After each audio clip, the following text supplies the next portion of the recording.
Zvezda just keep on winning. Barcelona in crisis, and woe is Weems. All that and a look ahead to this week's game on Sweet 16. Tune in. Hello and welcome to the 11th episode. Yes, we've had a special edition not that long ago, and now it's time for our next episode at Sweet 16, an open look on Euroleague basketball. With me, Moshe from Team Scout, and as always, my great and amazing co-host, both Aris and Emmett. Hi Emmett, how are you? Going great here in Dublin. It's been a hectic morning, despite me obviously looking like I'm still barely out of bed. Trust me, I wish I was. Unfortunately, I've been up to my gills, but got enough time for sure to make sure I gave you all my thoughts on what was definitely a curious few days in European basketball. And hello from Athens, where we are still recovering for one more Greek clash between Olympiacos and Panathinaikos. Well, it's another great episode ahead of us, talking about, as always, our basketball talk about games that we've had. Emmett, we've watched a lot of great games during the weekend, and also we had a lot of events following these games. What are we expecting today throughout this episode? Well, obviously we're going to have to talk about Zvezda's ridiculously continued run we hit on in the intro. Also looking at sort of the FS Dashka situation, like, you know, sort of the cat and mouse for that final playoff spot as it currently looks, and whether anyone's still alive in the running. And of course, we thought we would have a Maccabi Light episode this week. Then Sonny Weems happened, so I guess we're going to have to go with a bit more Maccabi than we expected. And Moshe, I guess it just leaves us with one thing to start off with. Yeah, but before that, let's start with the 4-minute warning. Or is it? 4 minutes to get through all the action that just happened in Euroleague. It's the 4-minute warning. And as ever, the 4-minute warning isn't quite 4 minutes, but, you know, it's that time of season where there's too much to talk about, folks. So maybe let's call it the 4x4 minute warning in this case. We're going to start off with another great display made by Crvena Zvezda. Aris, they played versus Panathinaikos. How did you feel this game? There's no secret that Zvezda at this point is the hottest team in the league. There's no denying that the Serbs, based on their local talent and local coach Dejan Radonic, that's their obvious secret. The recipe of success is very well known for all of Serbian basketball, not only for Zvezda. We have seen in the past also with Partizan, and Zvezda is a proud heir of this tradition, even if those two teams are bitter rivals. We have seen Zvezda building something admirable based on the abilities of the players and a very low budget roster.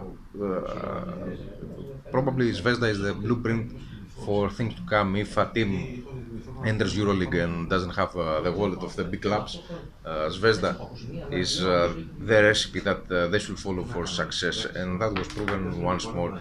I believe that they have a pretty good chance for their run to continue, and with that being said, 7-0 run is the best this year in Euroleague. Not even CSKA Moscow and Real Madrid had such a run.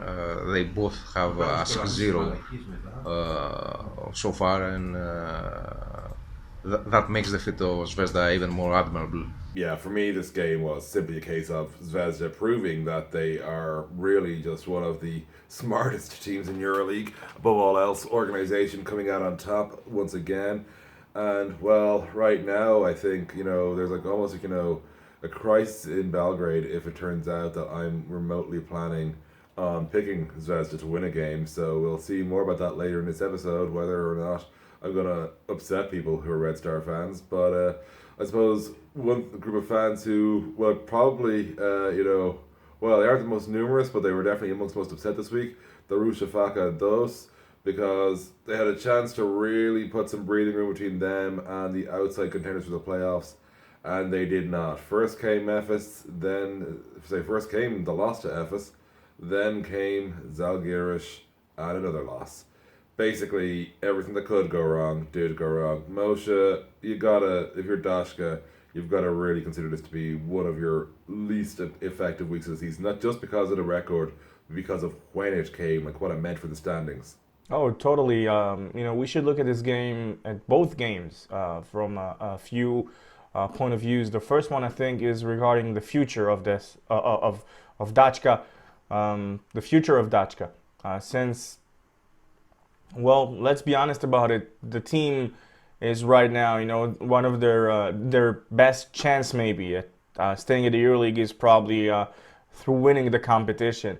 And as much as it is hard, just to get a team going at the first time running with a lot of new guys, especially like Wanamaker that just came with great other additions as well that we will spare you guys since we all know who came and who left this team. But still with their fights of what they want to achieve this season and with the money that they've put in, this is a major blow, especially the first loss to FS.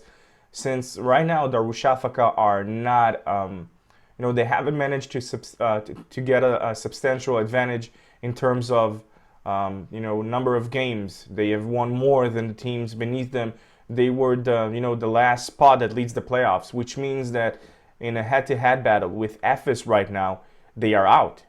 Meaning, should them and FS finish the regular season with the same number of wins and losses, Darushafaka are out. No playoffs for Coach Blad. No playoffs for pretty much every other player in that team. And that means that we're gonna see Dachka keeping on next season with the same roster. It's gonna be much more interesting right now, this situation. And if it's not enough, the same team that managed to create some damage in Turkey not that long ago comes back again and just they controlled the game. And I'm talking obviously about Žalgiris. They controlled the game. The score maybe have ended with only 3 points difference, I think, but still, Žalgiris knew what they did and how they did it. And I like saying about teams. I like talking about teams that know what they do and how they are achieving their goals. But as it turns out, right now, Darushafaka are not in a good place. And we're talking, present-wise, if they want to make it to the playoffs, because right now they have lost to Žalgiris, they have lost to Anadolu Efes. And that means that right now there's only one game between Efes and Dachka, meaning that should Efes win, Dachka lose, that's it. They are not, they are not self-dependent right now. That's it. I mean, right now it cannot get worse than what it is right now. And who thought that they would get to that point after this amazing run they had at the beginning of the regular season? Yeah, like you just look at the standings, and like last week, Dashka had a chance, like a really big chance to make it a 3-game gap between them in 8th and anyone in 9th. No matter who got there, Dashka were in position to create that sort of breathing room.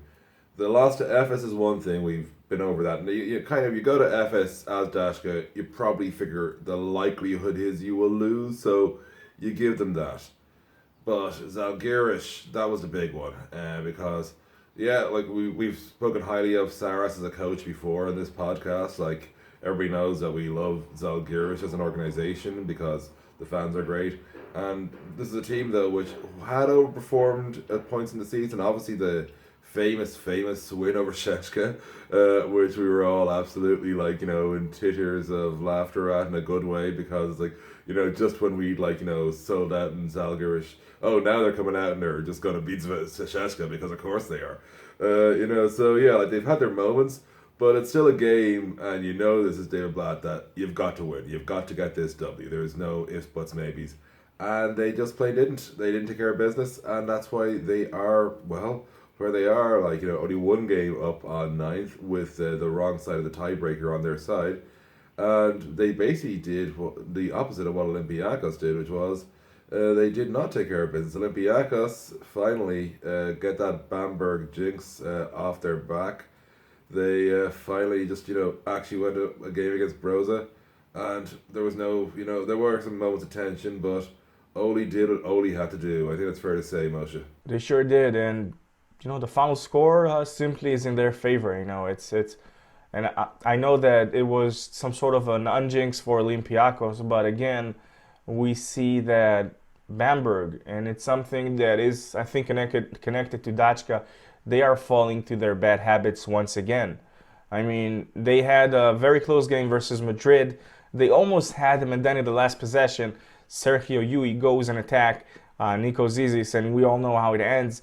Your human cheat code pretty much pressed whatever, and he really got to tell us how the hell does he do how does he do that, ending games in a remarkable way, in a remarkable manner. But the game after, we see Bamberg again coming to an arena which they won previously, like last year. And, it's sad. With Dachka, why is it so related? Because I would have expected from David Blatt's teams, we can say that in his favor, that up until I think that game we just talked about of FS beating Dachka, his teams with their backs against the wall, they managed to pull off the win. They managed to get a job done. Not this time.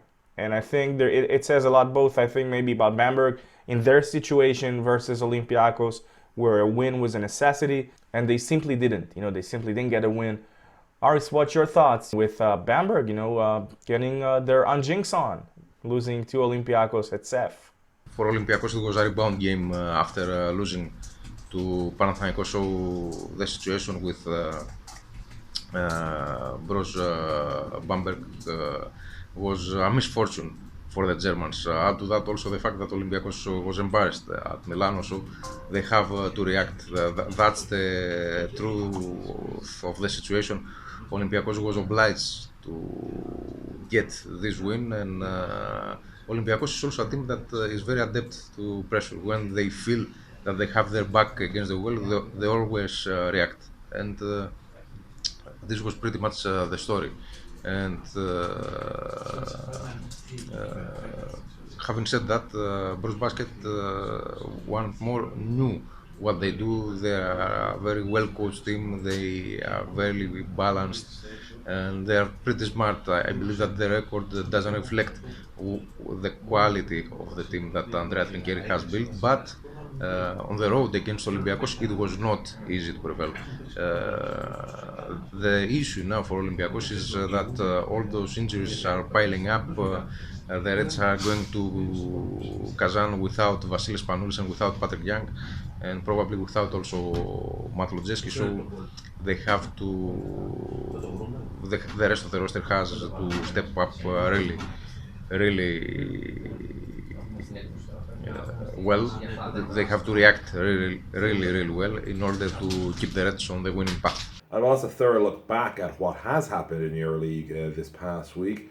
Now we're going to look at some of the off-court issues as well as some of the, mixture of problems for teams in the natural spot to do it, the Coach's Playbook.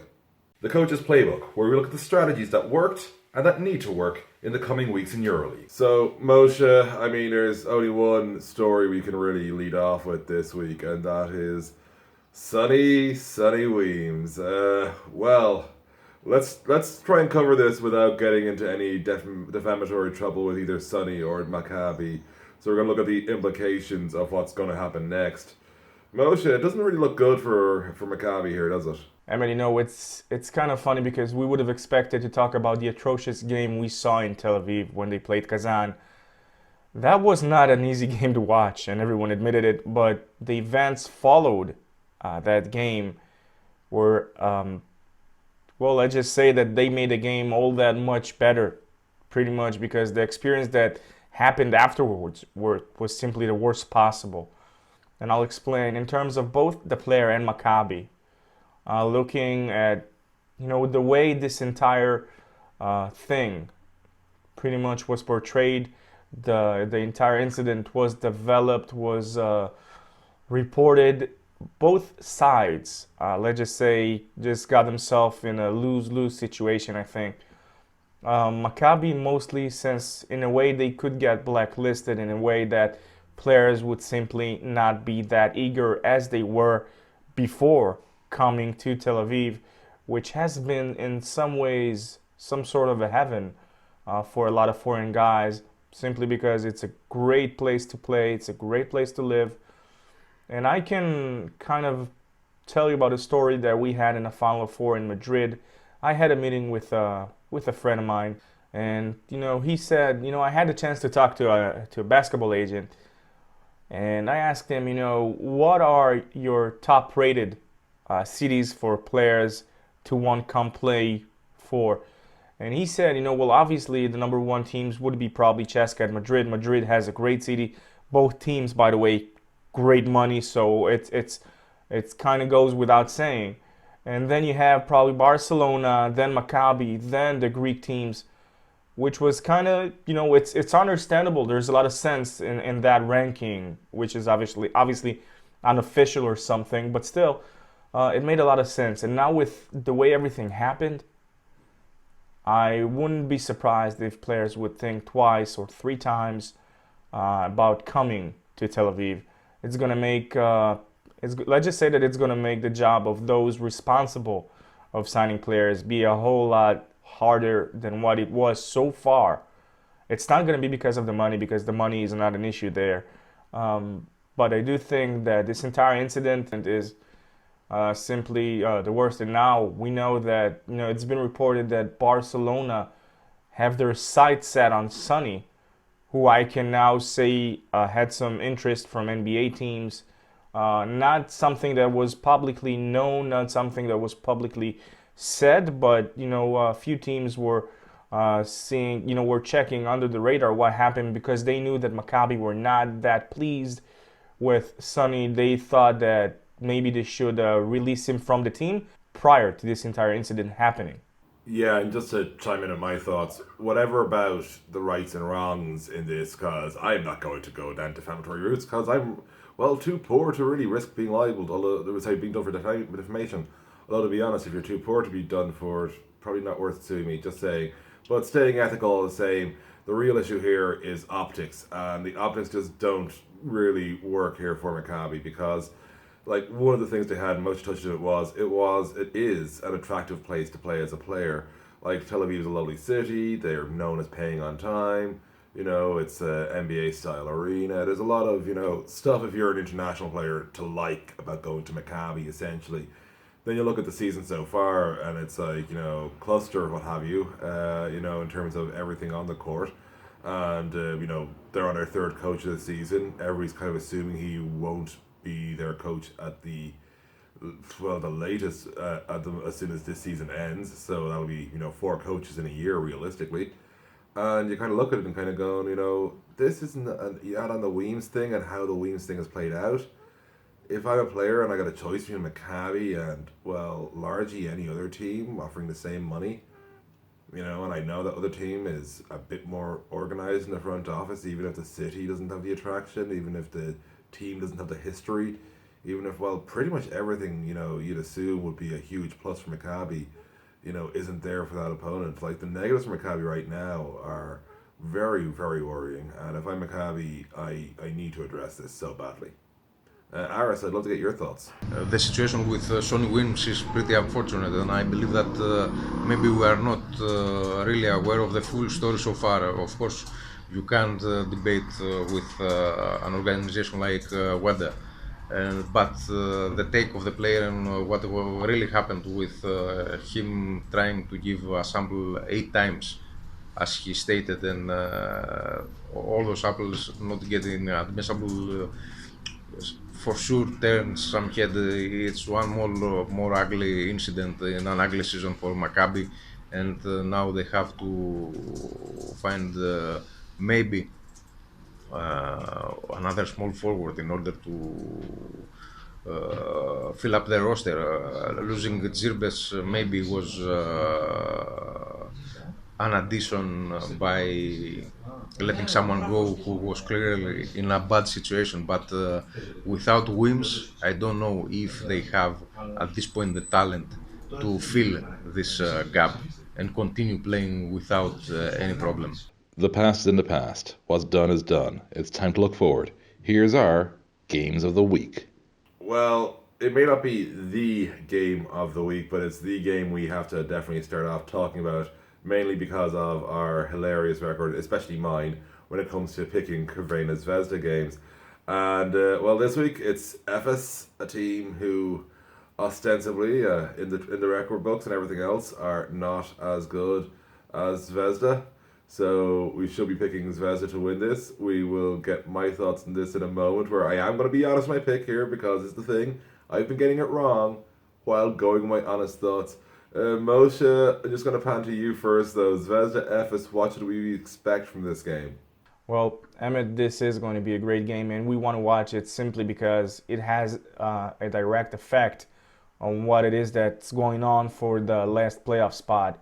with Anadolu Efes. But before that, first of all, Zvezda are coming to this game with a 7-game winning streak, which during which they've beat great teams such as obviously Panathinaikos, Baskonia, Maccabi Tel Aviv, Fenerbahce, Žalgiris, and CSKA and Madrid. It all started in the when they beat Madrid at home, 82-70, and ever since they're on a roll. Now, every streak must come to an end, and I'm assuming that it will, because it will do good to Zvezda, just before you're approaching the last part of the season. It takes down the pressure, and also, you cannot keep up doing this throughout all the games that are left now, which is kind of nice, saying that, Zvezda are playing great basketball. They are playing amazing. They deserve to be where they are, and they might surprise us, ending the regular season with a home court advantage. Who knows? This, like we said, like every team that's coming to play in Belgrade, they got all the Zvezda fans on their backs. It's not easy. It's not going to be easy for Anadolu, but Perasovic, a Jugoplastica X in a way. He understands those kind of things. And just like other great coaches, Perasovic knows his job. In a way, his team had to do some changes during the season, and it looks like the team is playing better and better, even though they lost to CSKA. It wasn't until they kind of gave him a real fight, and I really can't wait to see this game. We've been watching, you and me, and obviously Aris as well. Everyone was following what Zvezda did this season, and it's remarkable. No one wants this amazing journey to end, but just to continue and get as good as possible.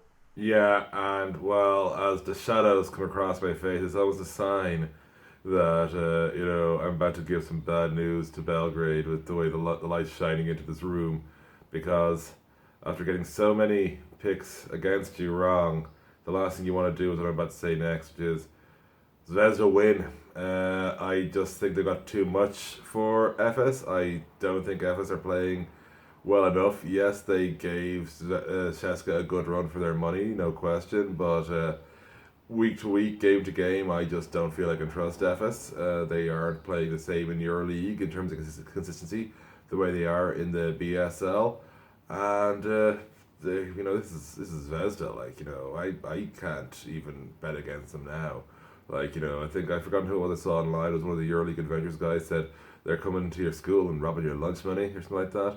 This is like a Final Four contender now, which is, I'm giggling because, well, I had them pitched as, bottom 3, I think it was, at the start of the season. So, yep, shows that I can get wrong at times.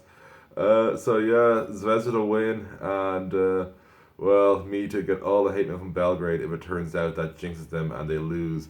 I suppose the other game we've got to talk about this week, and we're going to patch to Aris here on this one. Fenerbahce plays CSKA again. Oh, Aris, what's going to happen? The game between Fenerbahce and CSKA is going to be a barn burner. I expect a really close game, and this is also a game of hate. Fenerbahce and the fans of the club believe that they should have won last year the EuroLeague title in the final against the Russians, and so this is a game that is going to be also a revenge story, at least for the host side. And also it's a must-win situation for Fenerbahce, because they don't have the luxury at this point to not fight in any home game. So I expect that a really hard-fought game, and I will not be surprised by other result. And of course, we still have the question mark on the situation of Milos Teodosic. If he remains absent in such a game, that will be a huge issue for CSKA Moscow against an opponent with such quality. And of course, it's one more duel between the teacher and the master, between Zeljko Obradovic and Dimitris Stoudis. For me, this game is all about prestige.